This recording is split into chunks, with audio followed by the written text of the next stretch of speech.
Thank you, Steve. I'm so glad he was able to mention the Buccal actions. I hope many of us can join next year. I have the feeling it's going to be going on again. And some of you may remember Luke Hansen. He's a Jesuit, rather new Jesuit, who's studying in Rome. And from all I can figure out from emails I get from him, he is working on background material for a major encyclical by Pope Francis. And I think what Steve is talking about, I mean, we are, as Catholic workers, making a difference. I think that's one of the huge questions about plowshares. But these actions, people are hearing about them. People's hearts are changed, as Mary pointed out. And maybe we are beginning to change the church.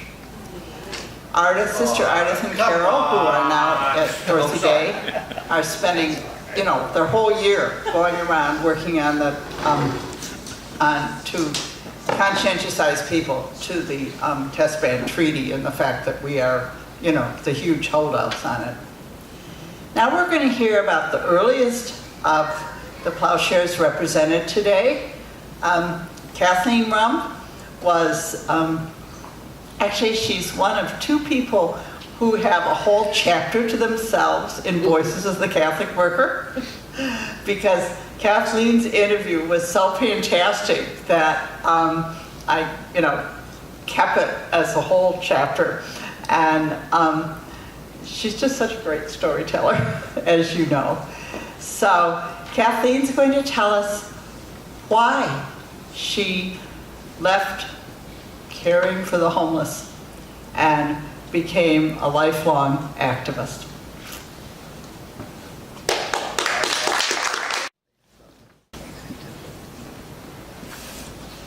I wanted to give greetings from Claire Grady. She is getting on a bus today. They'll be hearing motions soon in court. What date is it? The 2nd of August. The 2nd of August. Very important, so everybody will be in court. And God bless Claire Grady. Blessed Claire. She sends her love. I'm going to, I started shaking a little bit because of knowing what I needed to say. I was the first Catholic worker to do a plowshares, and that's important to me. It was very difficult times. I was on the Bowery, but when I came to the Catholic worker, I probably didn't fool anybody, but I always felt somewhat of a fraud. And my background was so different from so many people, and everybody was so wonderful, so kind. But my background was one of a lot of abuse and ignorance, and I mean, a lot of us can say a lot of things about our upbringings, but truthfully, I did not know what I was getting into. I happened upon the Catholic worker. It was life-saving for me. I had never met a hippie. I had never met a vegetarian. Truthfully, I had campaigned in high school for Nixon. I was a product of my environment and my growing up, one of racism and alcoholism, mental illness. My father, God bless him, was schizophrenic and an alcoholic. I could never really cope with my growing up.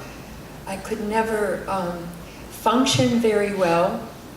I did just kind of end up at the Catholic worker after I had met somebody who told me about the Catholic worker. And Stanley Wisniewski was supposed to write me and tell me not to come. And he forgot.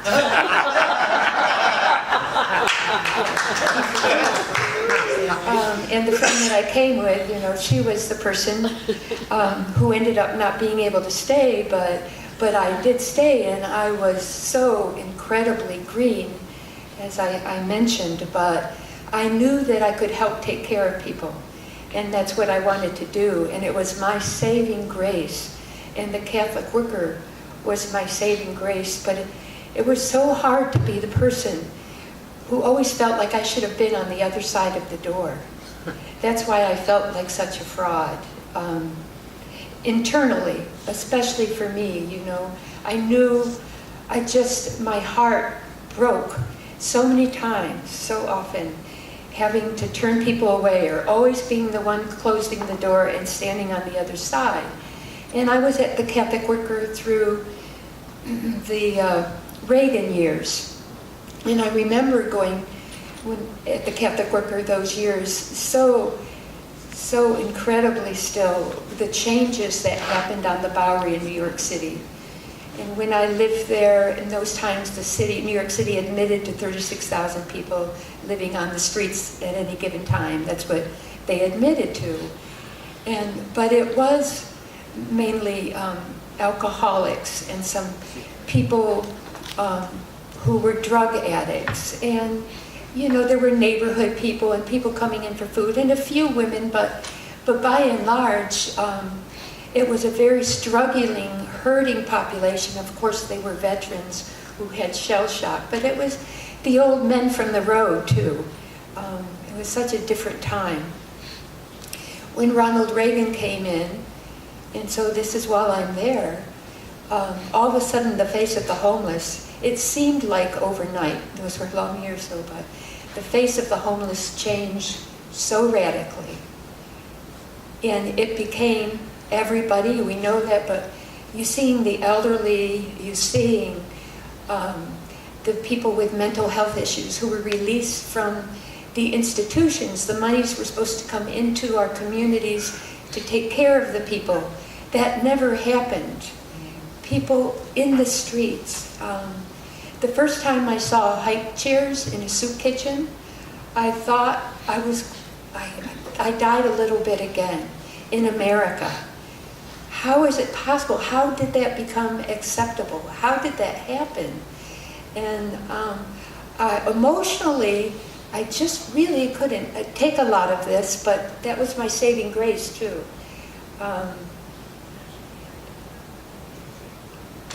Growing up the way I did, I was a very hurting person, but once you show up at the Catholic worker, you know, there's so many people in line ahead of you.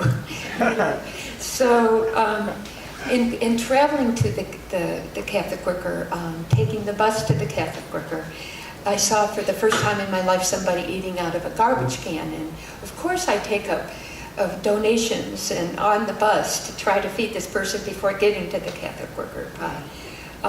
I was seeing things that, and living in the dorm and at Tivoli a lot.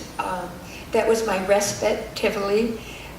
Dorothy would oftentimes send me to Tivoli to get a rest because I'd be crying all the time. And then I would go back to New York. But anyway, that's me. I mean, my heart was breaking over and over again. And watching the soup line and the people standing in the soup line with their backs hunched. You know, after I was at the worker for several years, and after learning, and after watching with Ronald Reagan and hearing about Star Wars and how our priorities as a government changed to more militarism, and plowshares started, and I realized that those bent backs represented missiles attached to the backs of these people bending over. That's how I saw it. And I went to a trial. The Trident 9 was my first full trial that I attended. And I was so struck by the testimony. And I was converted again and again, hearing the testimony of people on the stand speaking about these atrocities, listening to Dan Berrigan calling these weapons ovens without war. You know, when you talk about violence and define property, and you know, were the ovens in Germany property, and aren't these weapons ovens without walls? I mean, I didn't need to study a lot about the weapons, and I was seeing it all play out on the Bowery. So in terms of my Catholic worker roots, it was very much those Reagan years, and the example, of course, of Dorothy in being at the Catholic Worker, but it was the homeless who converted me over and over and over again, and me always being on the other side of the door and hearing their stories and spending time in the brilliance of performing those works of mercy and putting a face to those people and hearing their stories. And I know there's a lot of dialogue about, and back then too, about plowshares, and would Dorothy agree with it?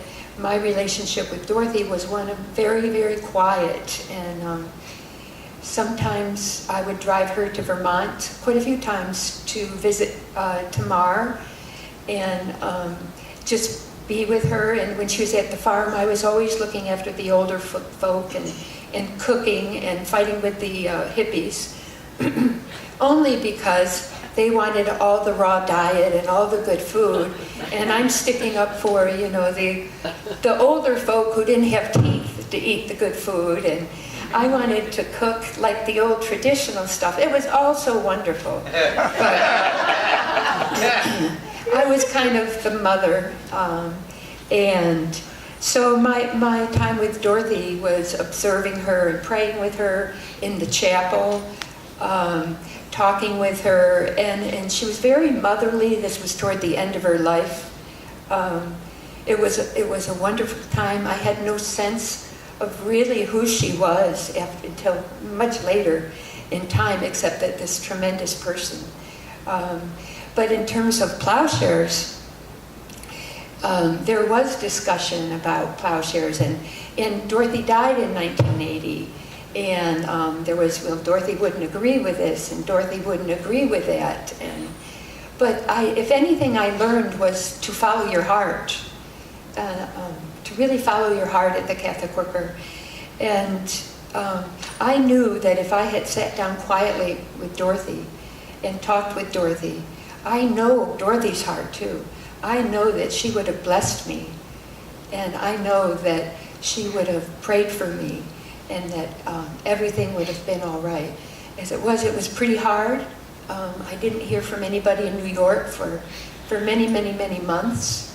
So I remember that time too, but that was hard. But I decided to do the plowshares, and we did maybe a year of prayer and some fasting and discussion. And we went to Griffiths Air Force Base. There were 7 of us, Claire Grady, Liz McAllister, Dean Hammer, Carl Smith, Vern Rossman, Jackie Dussault, Jackie Ellen Dussault, and myself. And deciding to go to Griffiths, it was the first military base. It was a SAC base in Rome, New York. And I truly expected to never get out of prison. And I thought about the plowshares, and after having been in a trial. And in the plowshare movement, there was so much talk about the weapons of mass destruction. And in those times, we were all living under nuclear fear. Real in those years, 83 especially too. There was a lot of nuclear fear, but it wasn't my fear. My fear was not the weapons. And my testimony was not the weapons when I got to court. My testimony was, I hear a lot. I know about weapons. I know how destructive they are. I don't need to know everything there is to know about them. I know, and it scares me. But what I testified about was the homeless, and how homelessness changed, and how the face of the homeless changed once our priorities changed, and how the backs of people in the soup kitchen seemed to be carrying these weapons, and how people were dying and dropping in the streets without even using the weapons. And so my testimony was all about the homeless, because what they taught me, and I've been so humbled all through